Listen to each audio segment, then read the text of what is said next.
Кутиите со документите од предметите на буквата Т повторно ќе патуваат. Овој пат од судот во зградата на јавното обвинителство. Истрагите и судењата од денеска се минато за обвинителите во СЈ. Републичкиот јавен обвинител Љубомир Јовески го прифати барањето на шефот на СЈ Катица Јанева испратено од Шутка за трансфер на предметите од специјалното во јавното обвинителство, без разлика дали станува збор за судски процес, истрага или предистрага. Од обвинителството соопштија дека барањето на Јанева е прифатено, бидејќи тие се должни да гонат кога има докази дека е сторено кривично дело, но и поради обврската да ја зачуваат ефикасноста на кривично-правниот систем.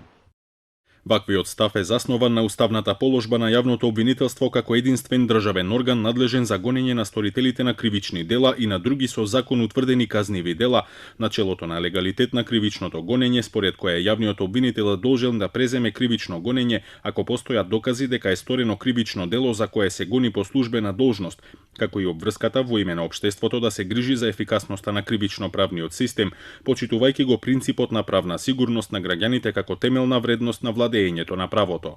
Експертската јавност е со поделени мислења. Професорот Гордан Калајџиев е на ставот дека Јанева не може да ги делегира предметите во друго обвинителство.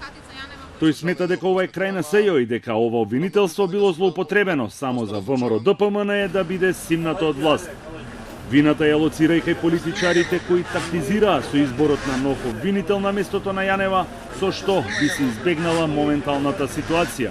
Правно не постои основ да ги даде предметите и доколку тоа се случи и на тој начин се затвори СЈ, со оглед на тоа што се планира да се вратат истражителите назад, со тоа ќе се направи двојна штета бидејќи тој концепт што инаку беше зародиш и на концептот од СЈ во практика да добие автономија обвинителството со сопствени сили, да биде контратежа на полицијата, а ќе умре со СЈ, а луѓето веројатно ќе се компрометираат, предметите ќе се разлечкаат, никаде во основот, во законот, нити духот на законот не предвидува ова обвинителство да ги предаде сите предмети.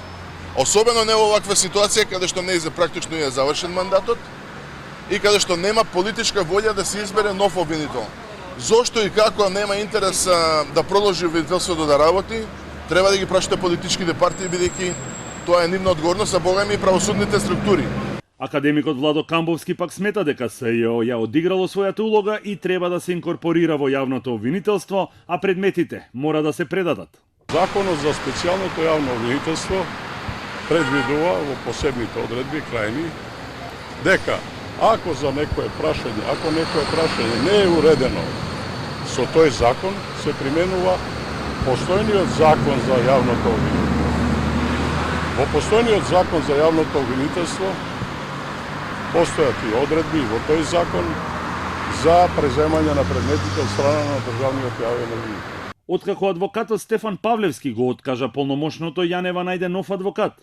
Ирена Фрчковска, сопруга на професорот Љубомир Фрчковски, ќе ја застапува во случајот рекет, каде таа се товари за злоупотреба на службената положба и овластувања.